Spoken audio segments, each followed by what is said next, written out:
Welcome to this introductory training about design thinking. The goal to this introduction is to give you an idea about what design thinking is, what it can offer, and what type of mindset and tools you need to apply it. This is the first of 5 videos which will last all between 3 and 5 minutes. You will first hear stories of 4 personas and how design thinking applies to their case. Then you will explore the main design thinking principles, the design thinking mindsets, and the design thinking process. Finally, you will understand how design thinking applies to you and choose a learning track adapted to your needs. Let's start with the stories of Victor, Amira, Rose, and Tao. Victor is an entrepreneur. He had an idea about a new platform that most of his friends liked, so he assembled a small team and started to build. Now, several months after Victor launched his new platform, he is struggling to grow his business and attract customers to his services. He is perplexed. People liked his idea and the platform works, so what could be wrong?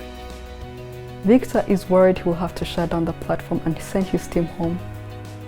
Have you ever felt frustrated about why more people aren't choosing the product or service that you and your team worked so hard to develop? Amira is a mobile kiosk agent. She's been working in her kiosk for a few years and noticed that her customers often need her help to download apps or create mobile money accounts. She helps her customers for free, but sees a real opportunity to offer it as a paid service. How can Amira go about testing the different elements of this idea, like choosing a pricing model or a type of training to offer? Have you ever struggled to test different ideas, collect feedback, and transform your business model? Rose is a university graduate. To help solve the pollution crisis in her city, she developed a service collecting plastic waste from supermarkets and selling them to recycling plants. After several months of activity, Rose faces all kinds of challenges that she didn't plan for and does not see a reduction in plastic litter in her city. Rose wonders how she can better understand all the different elements that might impact the success of her service. Have you ever felt that you could make more out of an opportunity if you were more in tune with the local ecosystem? Tao is a social entrepreneur. Last year, he built an audio transcription program for his 2 deaf friends, and together, they started to sell the program online. He spent the last few months putting together a big team to improve the program and turn it into an app for telecom operators. Tao is noticing that this fast growth is leading to unclear internal processes amongst his team, causing them to lose time and resources.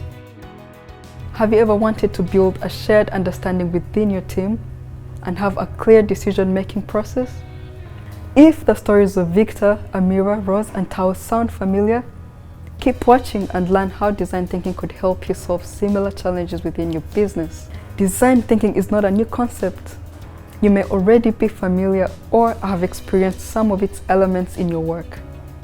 For example, you may have already asked your customers about their experiences using your product or service.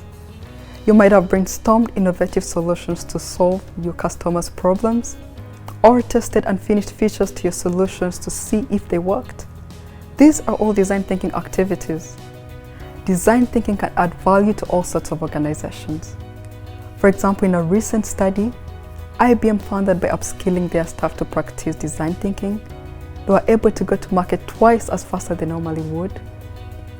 They achieved a 75% reduction in design time due to better understanding of user needs, and they obtained a 301% return on investment through increased profitability, reduced risks, and more streamlined organizational processes. Organizations around the world use design thinking in their work. They do this by using their own adapted design thinking tools and processes. While these tools and approaches can differ, they all tend to follow a similar set of principles. Once you understand how these work, you will be able to adapt the tools and processes for your own organization.